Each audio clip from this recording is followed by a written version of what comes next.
Hey everyone, and welcome to my tutorial on how to hand sew a lining into a crochet bag.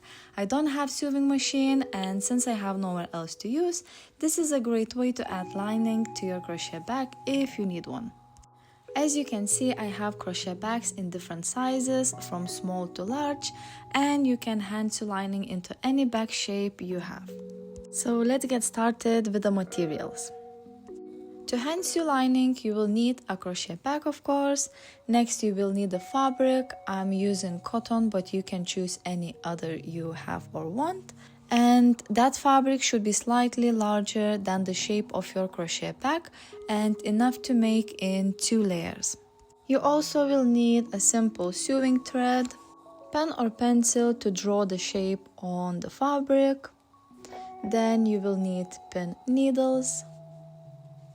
Also, you will need 2 needles. One is small and sharp to sew the lining, and the other I'm using size 18 tapestry needle. It's for attaching the lining to your crochet bag.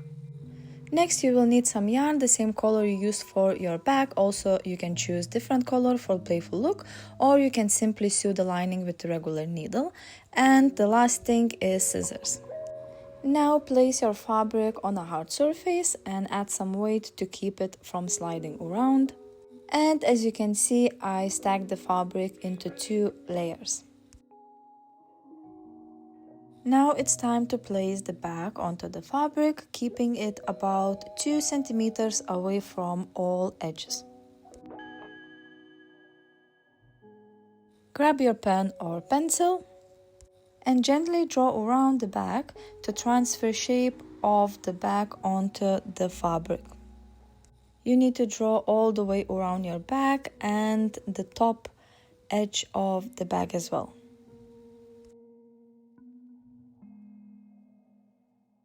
Now remove the bag from the fabric and you will see that the shape has been transferred, so gently trace over the lines to make them neater and more straight. And this line you just drew will serve as your sewing line, guiding where you will be making stitches. Now that your sewing line is ready, it's time to draw the cutting line.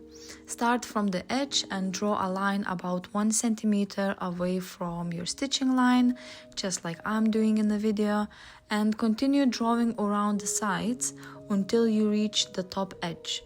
You don't need to draw over the top part of the stitching line.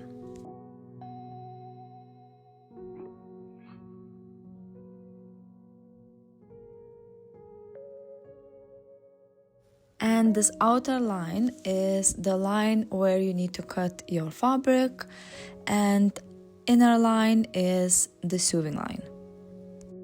Now grab the pin needles and place the pins around the edge of your shape about half a centimeter inside from the sewing line, so they don't get in the way of your stitches and will keep both fabrics securely attached. As you can see, I placed the pins only along the sides of the bag and left the top edge without any pins because that line is the cutting line. Now grab your scissors and you will start cutting along the top edge to remove all the excess fabric you don't need. If you don't have any extra fabric, you can start cutting at any point, but since I have extra material here, I want to trim that off first.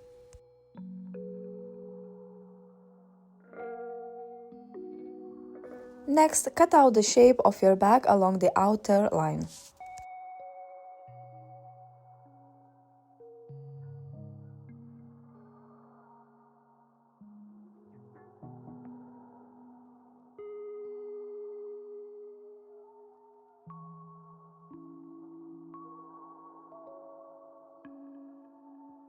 Once you cut out the shape, you will start stitching along the stitching line, and you will use a backstitch, which is very strong stitch that will hold both layers of fabric very securely.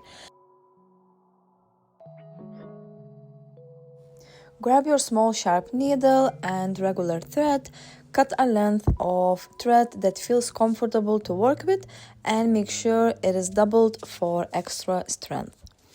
Insert the thread into the needle, make a few knots at the end.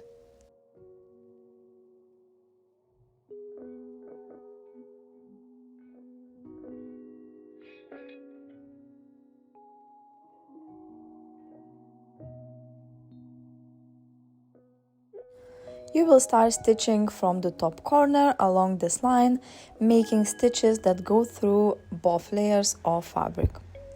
Insert your needle around ½ centimeter away from the top edge and push it all the way through both layers of fabric.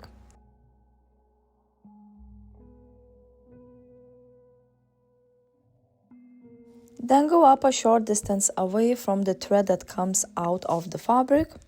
Now insert the needle a little farther along the stitching line, going through both layers of fabric, and then a short distance ahead of the thread that's coming out of the fabric, and try to keep stitches evenly spaced, making sure the thread stays in the center between stitches. Then just push the needle all the way through those both layers. To start the second stitch, insert the needle back down into the end of your previous stitch where the hole is, then come up a little ahead, keeping the same distance between the thread in the middle.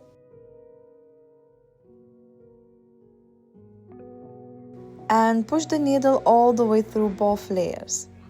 Repeat this process, always going back into the end of the last stitch until you've stitched along the entire line around.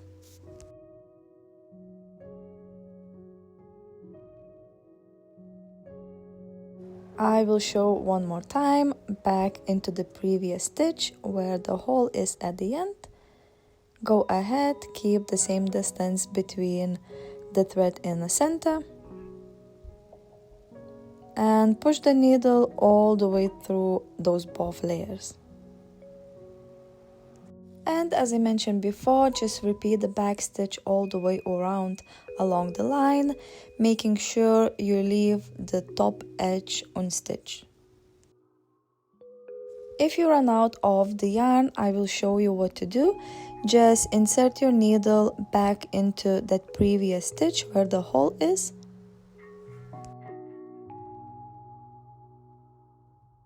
And push the needle all the way through the both layers to the other side.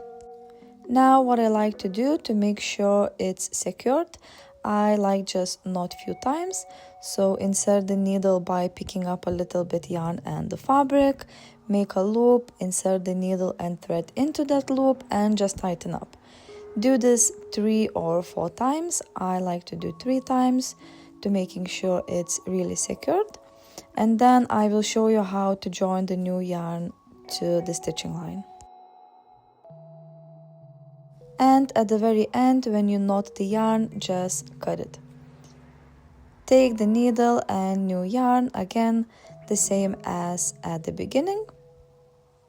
For attaching the new yarn to your project, the process is exactly the same as in the beginning. You need to push the needle down up through the both layers of the fabric. Push the needle all the way through both layers. And now insert your needle into previous stitch hole. Go ahead by leaving little gap between the middle yarn and push the needle all the way through the fabric.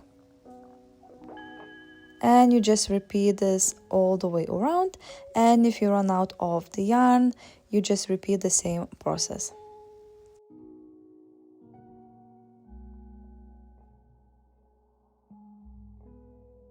When you stitch around and you at the very end, just insert your needle into the previous stitch hole and push the needle all the way through the both layers into other side, and knot 3 times as you did before when you run out of the yarn. When you finish sewing, the wrong side will be facing you, and don't worry about any pencil marks. They won't be visible once the lining is attached to the crochet bag. And let's take a look at the good side. As you can see, the stitches are pretty even. The back stitch is also very strong, so it holds the layers securely. Now turn your lining so the good side is facing out.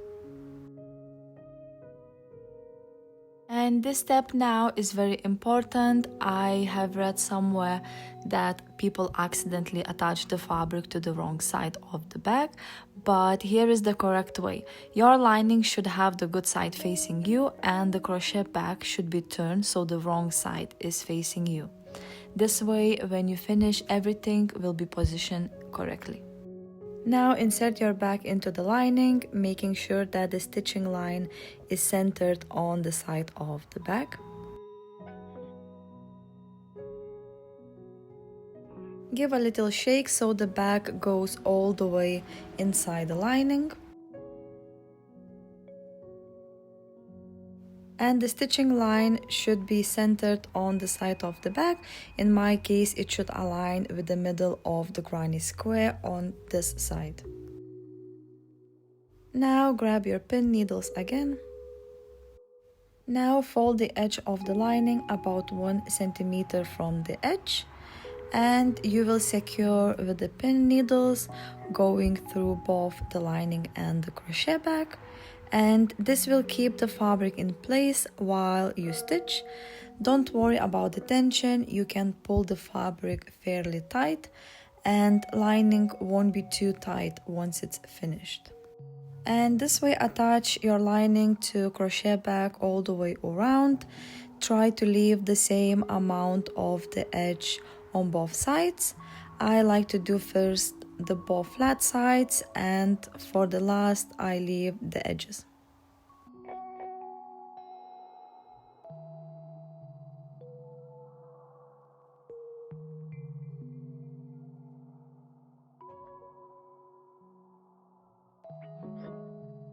Now, once the fabric is in place, grab a tapestry needle or any needle with a larger eye. I am using size 18 tapestry needle. It has a large eye, but the needle itself it's not really sharp. Grab your chosen yarn. I'm using double knit acrylic yarn, the same one I use for my back. Cut the length of the yarn you're comfortable to work with. Insert the yarn into the needle and just knot a few times at the end, so you have a little bit larger knot, but this time I'm using just 1 strand of this yarn.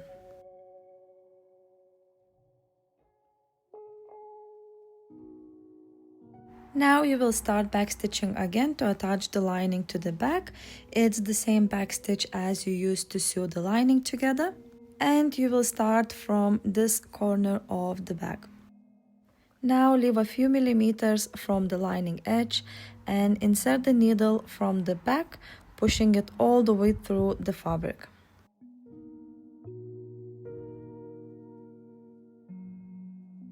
And push this knot inside the lining to hide it. Now, as before, start the backstitch. Insert the needle a little above the yarn coming from your lining, then move a short distance ahead and insert the needle again, making sure to grab only a small amount of the stitches on the crochet back. You can lift the fabric slightly to check that you are catching just a few stitches. This way your lining will be securely attached, but you need to make sure you don't push the needle all the way through the crochet back. Just catch a little bit of yarn so it holds without showing on the front. And for the second back stitch, insert your needle back into the previous stitch hole. Grab a little bit of the crochet back stitches, move ahead, insert the needle into the fabric again, leaving this yarn in the middle, and push the needle all the way through. Just repeat the back stitch all the way around your back, making sure the stitches are evenly spaced and roughly the same size. Even if some are a little bit smaller or bigger, it's not a problem. This is a hand sew lining and the stitching will look decorative anyway. And when you're working around the corners, it can be a bit hard to push the needle through, and you can pre-make a small hole with a sharper needle to make stitching much easier. And when you run out of yarn, let me show you what to do then. When you feel that you are running out of yarn, insert the needle into the hole of the previous stitch, grabbing just a small amount of the stitches on the crochet back. At this point, you should weave in the yarn into the crochet back. And this is why I recommend to use yarn of the same color, so it will be easier to hide the yarn tail. When weaving in the yarn, simply go tiny bit above the lining and weave in like 3 or 4 times to make sure it's really secured.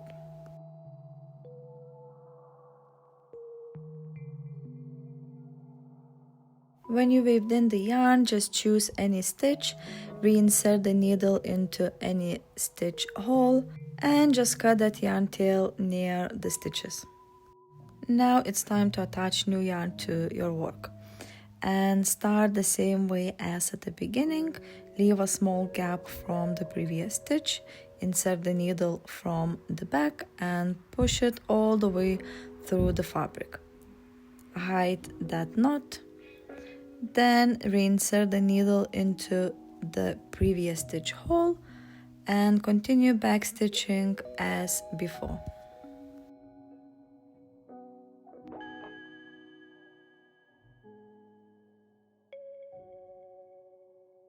Now to finish the last stitch, reinsert the needle into the previous stitch hole and into the back just above the lining. Push the needle all the way through and just weave in that yarn tail as you did before when you ran out of the yarn. Now that you have finished stitching your lining to the crochet back, take a look. The stitches look beautiful, especially since it's hand sew. Using a colorful yarn adds that extra decorative touch, and I really enjoy this method. I hope you like it too. The only thing left to do is turn your back to the right side and enjoy your beautiful work. If you have any questions, feel free to leave them in the comment section and I'll do my best to answer them all. I would really be happy to see your creation. You can always send me an email or drop me a message on social media. See you soon in my next video tutorial. I'm working on a few easy projects at the moment, but for now, thank you so much for watching and I hope you really enjoy this video.